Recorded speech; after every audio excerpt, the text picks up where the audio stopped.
Seorang gadis muda dari distrik malam Tokyo tiba-tiba menjadi wanita paling berkuasa di Indonesia. Apakah Ratna Sari Dewi adalah cinta sejati Bung Karno, ataukah ia hanya sebuah hadiah diplomatik yang disiapkan Jepang untuk menguras kekayaan negeri ini? Di balik kecantikannya yang memukau, tersimpan jejak masa lalu yang kelam. Kecemburuan membara istri-istri sang proklamator, hingga tuduhan spionase di tengah badai revolusi yang berdarah. Inilah rahasia gelap di balik pernikahan paling kontroversial dalam sejarah Republik, yang hingga kini masih menyisakan luka dan tanda tanya besar. Mari kita bahas mendalam mengenai pernikahan kontroversial sang proklamator. Ini bukan orde lama, apalagi orde baru. Ini adalah orde paling baru. Kita akan bahas tuntas berbagai kisah dan peristiwa sejarah paling menarik yang pernah terjadi. Memahami sejarah adalah bekal berharga untuk menghadapi masa depan. Karena satu hal yang pasti, sejarah pasti akan terulang. Jangan lupa klik tombol subscribe dan nyalakan notifikasi agar Anda tidak ketinggalan video terbaru dari kami. Bersama belajar dari masa lalu untuk bekal masa depan yang lebih baik. Pertemuan di cahaya malam Tokyo. Malam itu, Juni 1959, Tokyo tidak sekadar menjadi ibu kota Jepang yang sedang bersolek pasca perang, melainkan menjadi saksi bisu sebuah pertemuan yang akan mengubah arah personalitas pemimpin besar Indonesia. Di Hotel Imperial yang megah, arsitektur Frank Lloyd Wright menjadi latar belakang yang sempurna bagi Bung Karno, seorang orator yang jiwanya selalu bergetar oleh keindahan estetika dan pesona wanita. Soekarno tidak datang hanya sebagai presiden, ia datang sebagai seorang seniman yang sedang mencari inspirasi di tengah penatnya urusan negara. Di sudut ruangan yang temaram, muncullah sosok Naoko Nemoto. Ia bukan sekadar gadis biasa, ada aura ketenangan yang kontras dengan hiruk-pikuk politik Jakarta yang ditinggalkan Soekarno.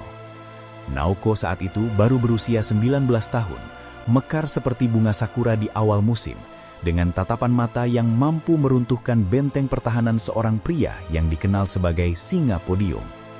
Pertemuan ini bukanlah sebuah kebetulan yang jatuh dari langit, melainkan sebuah simfoni yang sudah diatur oleh tangan-tangan yang lebih besar. Bagi Soekarno, Naoko adalah personifikasi dari keanggunan timur yang ia puja. Dalam pandangan pertama, sang proklamator melihat lebih dari sekadar wajah cantik. Ia melihat sebuah pelarian dari realitas politik yang keras. Soekarno, yang memiliki selera tinggi terhadap seni, merasa telah menemukan sebuah mahakarya hidup dalam diri gadis muda ini. Komunikasi yang awalnya kaku karena kendala bahasa, segera mencair oleh bahasa tubuh dan ketertarikan intelektual yang mulai dipupuk. Namun, di balik keindahan pertemuan itu, aroma konspirasi mulai tercium. Mengapa seorang presiden dari negara yang baru merdeka bisa dengan begitu mudahnya bertemu dengan gadis biasa di sebuah hotel internasional yang dijaga ketat? Disinilah elemen provokatif muncul. Apakah Naoko adalah sebuah umpan, ataukah ia memang takdir yang tertulis dalam lembaran sejarah? Pertanyaan ini menghantui setiap detik percakapan mereka di malam pertama itu. Malam di Tokyo tersebut akhirnya ditutup dengan sebuah janji tak tertulis. Soekarno tidak akan pernah bisa melupakan Naoko, dan Naoko sadar bahwa hidupnya tidak akan pernah sama lagi. Pertemuan di Hotel Imperial ini menjadi babak pembuka dari sebuah drama kolosal yang akan melibatkan air mata, kecemburuan, dan lobi-lobi tingkat tinggi yang mempertaruhkan harga diri sebuah bangsa yang baru saja lepas dari belenggu kolonialisme. Jejak gelap sang geisha. Untuk memahami kontroversi ini, kita harus berani menelusuri lorong-lorong gelap distrik Akasaka dan Ginza di Tokyo tahun 1950-an. Naoko Nemoto bukanlah anak dari keluarga bangsawan atau pelajar yang hanya menghabiskan waktu di perpustakaan. Narasi sejarah yang berani mengungkap bahwa Naoko adalah bagian dari dunia malam Tokyo yang sangat eksklusif. Ia bekerja di klub malam bernama Copacabana, sebuah tempat di mana para pengusaha besar dan politisi papan atas menghabiskan malam untuk melepas penat. Di tempat inilah, Naoko mengasah kemampuannya dalam berkomunikasi dan melayani tamu-tamu kelas atas. Meskipun narasi resmi sering menghaluskan statusnya sebagai pelajar atau pekerja seni, kenyataan di lapangan menunjukkan bahwa ia akrab dengan dunia hostess. Dalam budaya Jepang saat itu, posisi ini memiliki strata tersendiri, Namun di mata masyarakat Indonesia yang konservatif, latar belakang ini dianggap sebagai noda hitam yang tak termaafkan bagi calon pendamping presiden. Dunia malam yang dijalani Naoko memberinya ketangguhan mental dan kecerdikan sosial yang tidak dimiliki gadis seusianya. Ia belajar bagaimana caranya menyenangkan hati pria yang memiliki kekuasaan besar. Kehidupan keras di Tokyo pasca perang memaksa banyak gadis muda masuk ke industri hiburan demi bertahan hidup. Dan Naoko adalah salah satu yang paling menonjol karena kecantikannya yang luar biasa. Masa lalu ini seringkali ditutup-tutupi oleh otoritas Indonesia di masa itu untuk menjaga wibawa Bung Karno. Namun bayang-bayang sebagai geisha modern terus mengikuti langkah kaki Naoko. Istilah geisha seringkali disalahartikan oleh publik sebagai wanita penghibur biasa, padahal itu melibatkan pelatihan seni yang mendalam. Akan tetapi, bagi para penentang politik Soekarno, latar belakang Naoko adalah peluru tajam untuk menembak moralitas sang presiden. Mereka menganggap Soekarno telah tertipu oleh kemilau palsu dari kehidupan malam Tokyo yang penuh kepura-puraan. Inilah sisi provokatif dari kisah Naoko, seorang wanita yang berangkat dari keremangan klub malam menuju singgasana istana di negara kepulauan terbesar di dunia. Jejak gelap ini bukan hanya soal pekerjaan, melainkan soal bagaimana sebuah masa lalu bisa menjadi senjata politik yang mematikan. Naoko harus berjuang ekstra keras untuk menghapus label tersebut, meskipun pada akhirnya sejarah selalu punya cara untuk mengingat apa yang ingin disembunyikan. Diplomasi ranjang atau politik. Pernikahan Soekarno dan Naoko tidak bisa dilepaskan dari konteks ekonomi politik antara Indonesia dan Jepang. Saat itu, Jepang sedang diwajibkan membayar dana kompensasi perang kepada Indonesia dalam jumlah yang sangat besar. Di tengah negosiasi yang alot, muncullah strategi yang disebut banyak pengamat sebagai diplomasi ranjang. Perusahaan-perusahaan besar Jepang seperti Tonichi Trading Company melihat kelemahan Soekarno pada kecantikan wanita sebagai peluang emas untuk melicinkan urusan bisnis. Kubo Masao, seorang petinggi di Tonichi, disebut-sebut sebagai sosok yang memperkenalkan Naoko kepada Soekarno. Logikanya sederhana namun licik. Jika presiden bahagia dengan pemberian hadiah berupa wanita, maka kontrak-kontrak pembangunan di Indonesia akan mengalir deras ke perusahaan Jepang. Naoko secara tidak langsung menjadi instrumen diplomatik yang hidup, sebuah jembatan yang menghubungkan kepentingan modal Tokyo dengan kebijakan di Jakarta. Pertanyaan yang menyakitkan bagi martabat bangsa adalah, apakah Soekarno menyadari bahwa dirinya sedang dijebak, ataukah ia membiarkan dirinya terjebak karena nafsu dan cinta? Politik kompensasi perang yang bernilai jutaan dolar itu seringkali diputuskan dalam obrolan santai yang melibatkan Naoko di samping sang presiden. Ini bukan sekadar urusan asmara, ini adalah transaksi tingkat tinggi di mana tubuh dan pesona seorang wanita menjadi bagian dari nota kesepahaman internasional. Bagi Jepang, Naoko adalah investasi murah dengan imbal balik yang sangat besar. Dengan adanya Naoko di lingkaran terdalam Soekarno, mereka memiliki akses informasi yang tidak terbatas mengenai arah kebijakan Indonesia. Setiap bisikan Naoko di telinga Soekarno sebelum tidur bisa jadi bernilai satu kontrak pembangunan bendungan atau jembatan. Inilah sisi gelap dari hubungan internasional yang jarang dibahas dalam buku pelajaran sejarah di sekolah. Sentimen ini memicu kemarahan di kalangan intelektual Indonesia yang sadar akan pola tersebut. Mereka melihat bahwa kedaulatan negara sedang dipertaruhkan hanya demi kesenangan pribadi sang pemimpin. Diplomasi yang seharusnya dibangun di atas integritas justru tergelincir ke dalam drama romansa yang diatur oleh korporasi asing. Naoko, dalam hal ini, menjadi simbol dari rapuhnya pertahanan moral sebuah bangsa di hadapan godaan material dan estetika yang dikemas dengan rapi oleh mantan penjajah. Rahasia di balik nama Ratna Sari Dewi. Pada tahun 1962, sebuah upacara rahasia dilangsungkan. Naoko Nemoto secara resmi memeluk agama Islam dan dinikahi oleh Soekarno. Untuk menghilangkan identitas Jepangnya dan memberikan kesan pribumi yang agung, Soekarno memberinya nama baru, Ratna Sari Dewi. Nama ini bukan sembarang nama.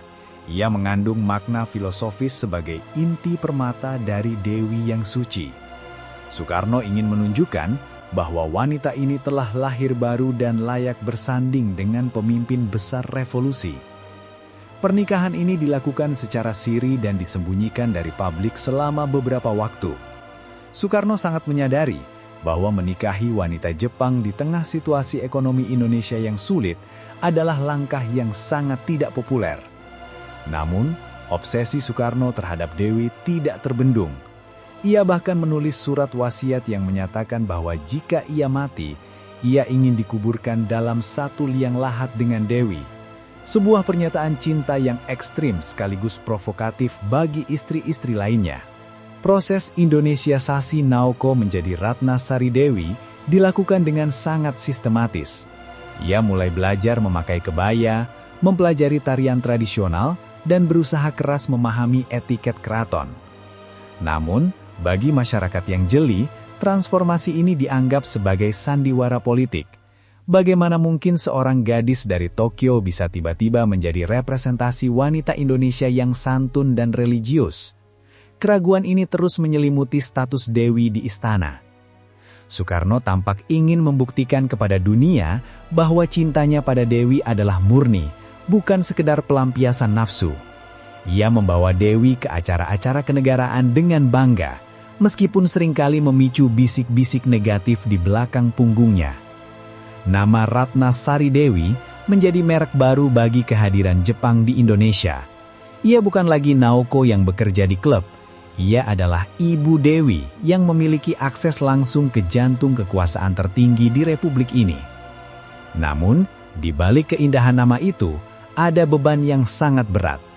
Dewi harus hidup dalam kepura-puraan untuk menjaga citra suaminya.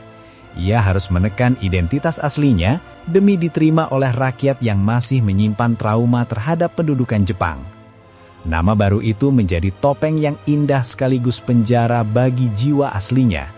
Inilah titik di mana cinta dan identitas mulai berbenturan, menciptakan konflik batin yang hanya diketahui oleh Dewi sendiri. Luka di hati Fatmawati dan Hartini. Kehadiran Ratna Sari Dewi di lingkaran kehidupan Soekarno bagaikan menuangkan garam di atas luka yang belum kering bagi istri-istri sebelumnya. Fatmawati, sang ibu negara yang telah memberikan segalanya bagi perjuangan kemerdekaan, sudah lebih dulu meninggalkan istana karena prinsipnya yang keras menolak poligami saat Soekarno menikahi Hartini. Namun, berita pernikahan Soekarno dengan seorang wanita Jepang muda benar-benar menghancurkan sisa-sisa harapan akan sebuah keluarga yang harmonis. Fatmawati melihat pernikahan ini sebagai bentuk pengkhianatan terhadap nilai-nilai perjuangan. Menikahi wanita dari bangsa yang pernah menjajah Indonesia dianggap sebagai penghinaan pribadi dan nasional. Meskipun Fatmawati tetap memegang status sebagai ibu negara secara protokoler, ia hidup dalam pengasingan diri yang sunyi, jauh dari hiruk-pikuk istana yang kini didominasi oleh kehadiran Dewi. Luka itu tidak hanya bersifat emosional, tetapi juga ideologis. Sementara itu, Hartini, yang sebelumnya dianggap sebagai pemenang karena berhasil merebut hati Soekarno, kini harus merasakan posisi yang sama dengan Fatmawati.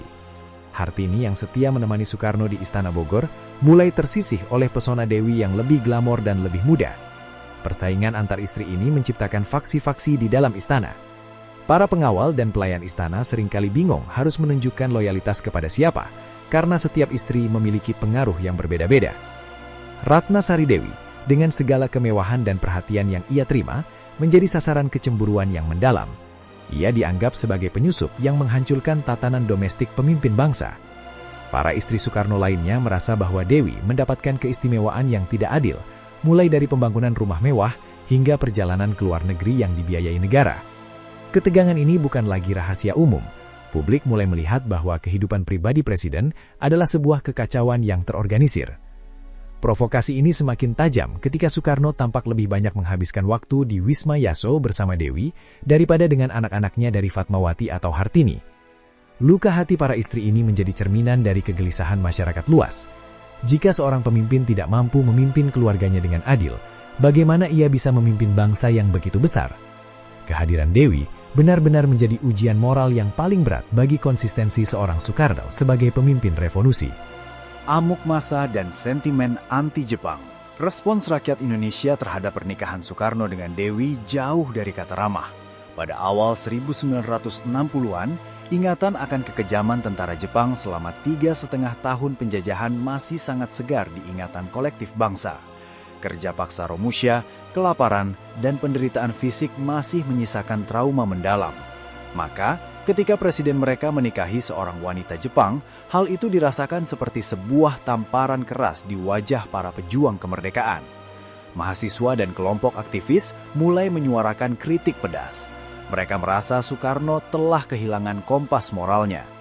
Di tengah kondisi ekonomi yang sedang mengalami inflasi gila-gilaan, di mana rakyat harus antre beras dan minyak tanah, kemewahan yang dipamerkan oleh Ratna Sari Dewi dianggap sebagai tindakan yang tidak peka.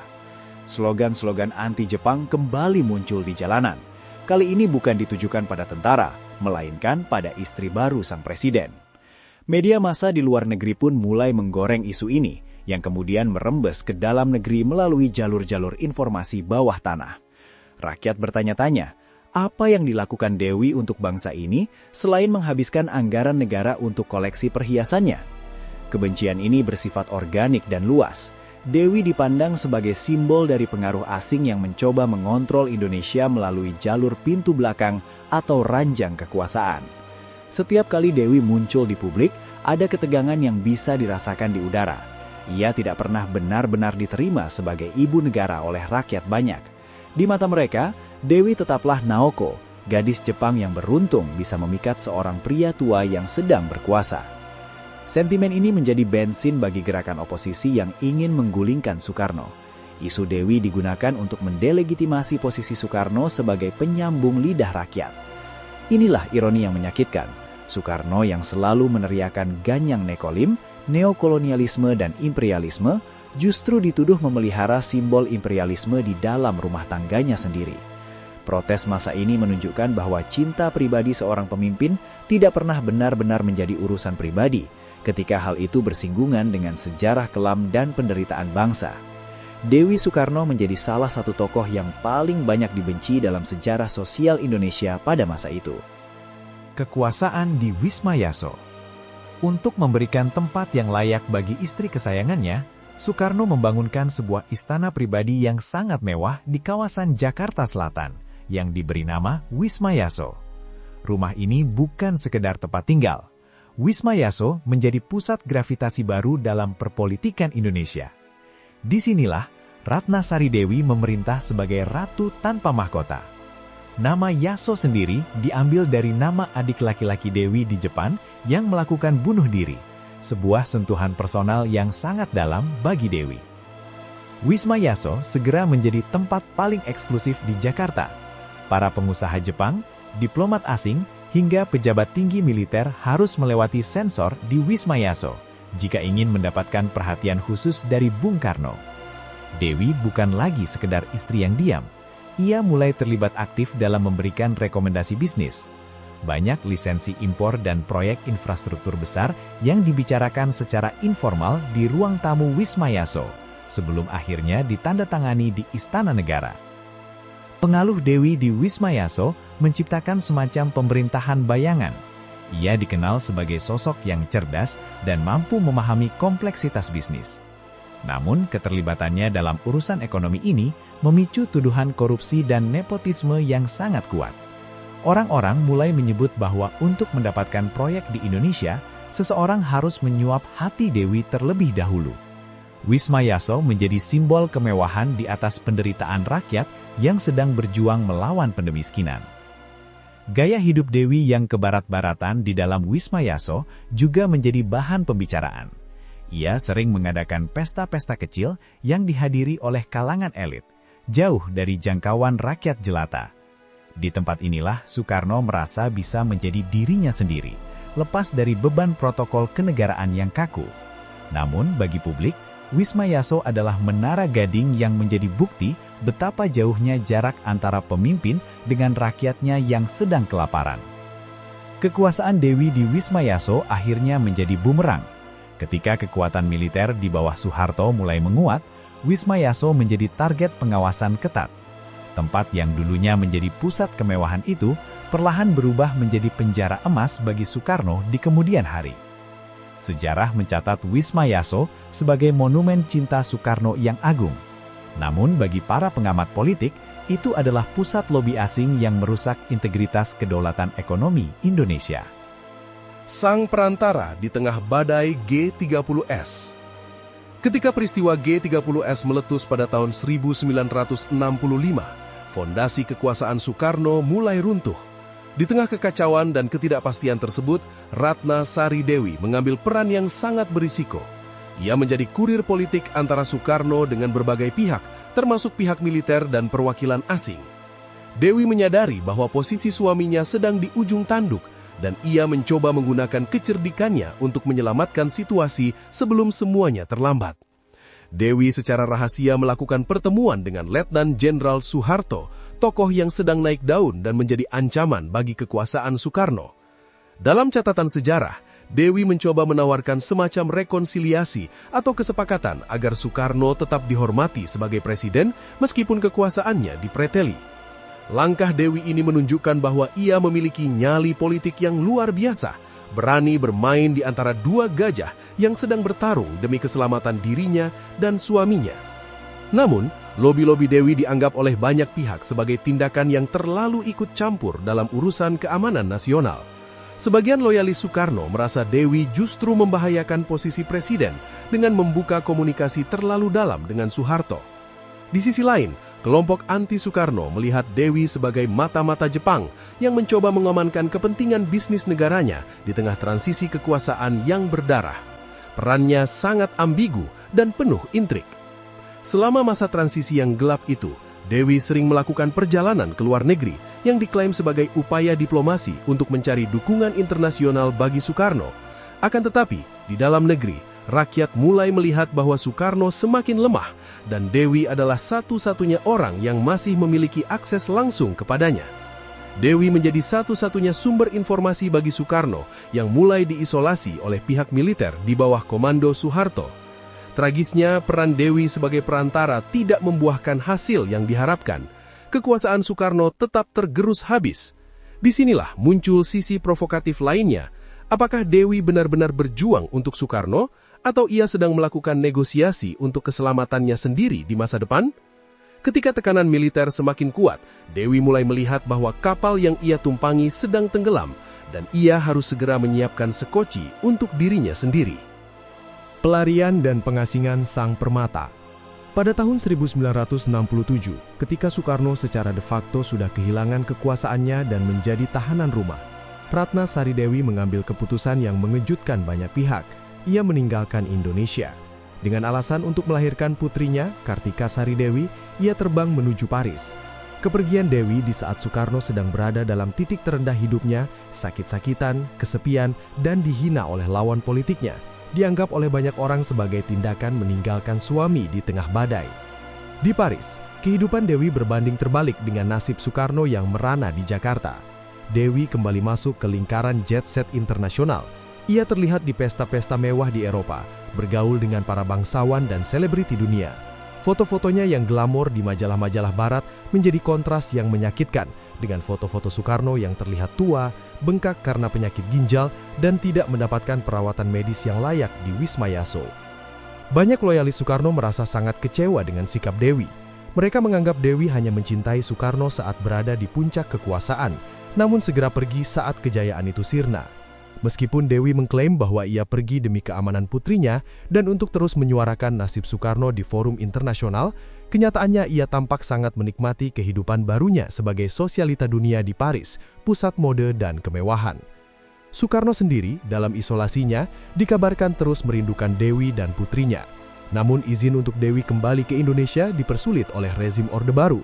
Di sisi lain, Dewi seolah telah menutup buku mengenai kehidupannya di Indonesia yang penuh konflik dan memilih untuk membangun identitas baru di Eropa. Ia menggunakan nama Madame de Suga dan menjadi salah satu wanita paling banyak dibicarakan di kalangan elit Paris. Pelarian cantik ini meninggalkan noda pada narasi mereka. Dewi seringkali membela diri dengan mengatakan bahwa ia adalah korban situasi politik, namun sejarah melihatnya dari dua sisi. Bagi sebagian orang, ia adalah wanita cerdas yang mampu bertahan hidup di tengah kerasnya perubahan zaman. Namun bagi yang lain, ia adalah simbol dari ketidaksetiaan seorang pendamping yang meninggalkan pahlawannya saat matahari mulai terbenam. Warisan Sang Mawar Ginza. Setelah Soekarno wafat pada tahun 1970, Ratna Sari Dewi tidak lantas menghilang dari sejarah. ia justru bertransformasi menjadi sosok ikonik yang kontroversial secara global. Ia kembali ke Jepang dan menjadi selebriti televisi, penulis buku, dan aktivis sosial. Namun, ia tidak pernah lepas dari kontroversi. Salah satu yang paling menghebohkan adalah ketika ia berpose setengah tanpa busana dalam sebuah buku foto berjudul Madame de Sugar di usia yang tidak lagi muda, yang dianggap menghina martabat bangsa Indonesia oleh banyak pihak. Dewi Soekarno tetap menjadi sosok yang berani bicara, outspoken. Ia sering mengkritik pemerintah Indonesia dan Jepang secara terbuka. Namun, di balik semua kontroversinya, ia tetap menjaga warisan Soekarno melalui putrinya, Kartika. Ia seringkali menekankan bahwa cintanya kepada Soekarno adalah sesuatu yang sakral, meskipun gaya hidupnya seringkali bertentangan dengan nilai-nilai tradisional yang dijunjung tinggi di tanah air sang suami. Hingga masa tuanya, Dewi Soekarno tetap terlihat cantik dan berenergi, seolah tidak tersentuh oleh waktu. Ia menjadi saksi hidup terakhir dari sebuah era keemasan sekaligus kejatuhan sang proklamator. Warisannya adalah sebuah perpaduan antara ambisi, kecantikan, dan ketangguhan. Ia membuktikan bahwa seorang wanita dari masa lalu yang dianggap kelam bisa mencapai puncak tertinggi pergaulan internasional dan bertahan di sana selama berdekade-dekade. Bagi Indonesia, Dewi Soekarno adalah pengingat akan masa lalu yang penuh warna sekaligus menyakitkan. Ia mewakili sebuah periode di mana diplomasi, asmara, dan kepentingan nasional bercampur aduk menjadi satu. Kehadirannya di sisi Soekarno akan selalu menjadi bahan diskusi hangat. Apakah ia merupakan pelipur lara sang pemimpin, ataukah ia merupakan salah satu faktor yang mempercepat keruntuhan kekuasaan Bung Karno melalui kontroversi yang ia bawa? Mawar dari Ginza ini telah menanam akarnya dalam sejarah Indonesia.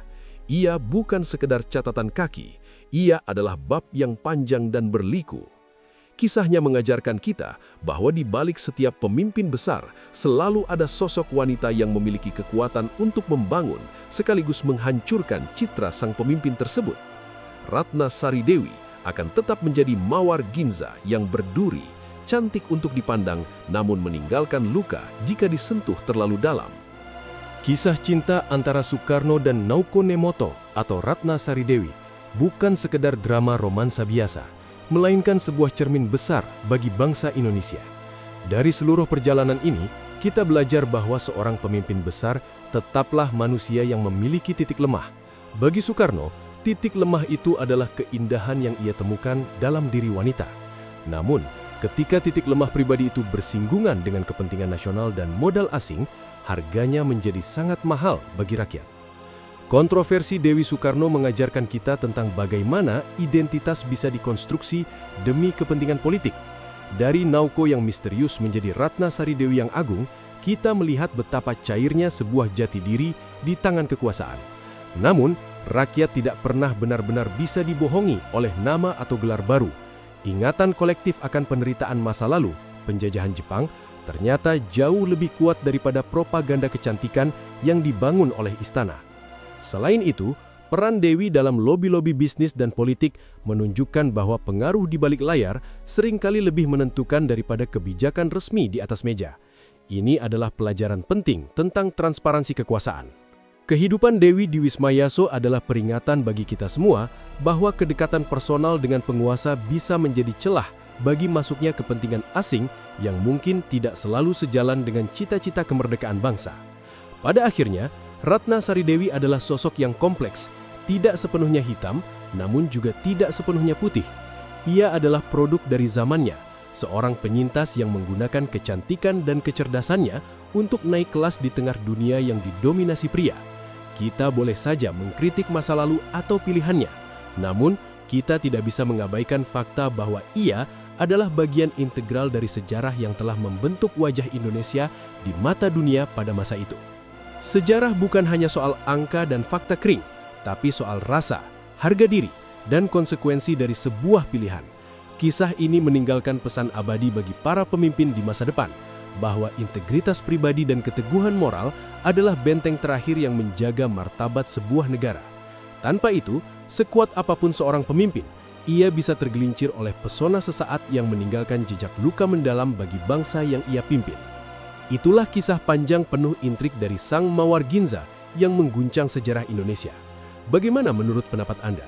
Apakah Ratna Sari Dewi adalah sosok istri yang setia pada perjuangan Bung Karno, ataukah ia hanya seorang oportunis lihai yang pandai memanfaatkan momen kekuasaan?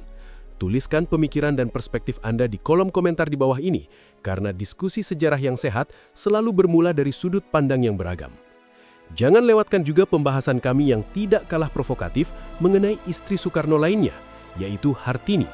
Jika Dewi disorot karena latar belakang Jepangnya, Hartini pernah menghadapi tekanan politik yang luar biasa saat dituduh memiliki kedekatan dengan Gerwani, organisasi wanita yang berafiliasi dengan PKI. Tuduhan ini menjadi stigma berat yang menghantuinya di masa transisi kekuasaan, sebuah babak sejarah yang penuh dengan air mata dan fitnah politik. Jika Anda merasa informasi dalam video ini bermanfaat dan menambah wawasan sejarah Anda, jangan ragu untuk menekan tombol like dan subscribe agar tidak ketinggalan konten edukasi informatif lainnya. Bagikan juga video ini kepada teman atau keluarga agar semakin banyak orang yang memahami kompleksitas di balik layar sejarah bangsa kita. Terima kasih telah menonton dan sampai jumpa di narasi sejarah selanjutnya.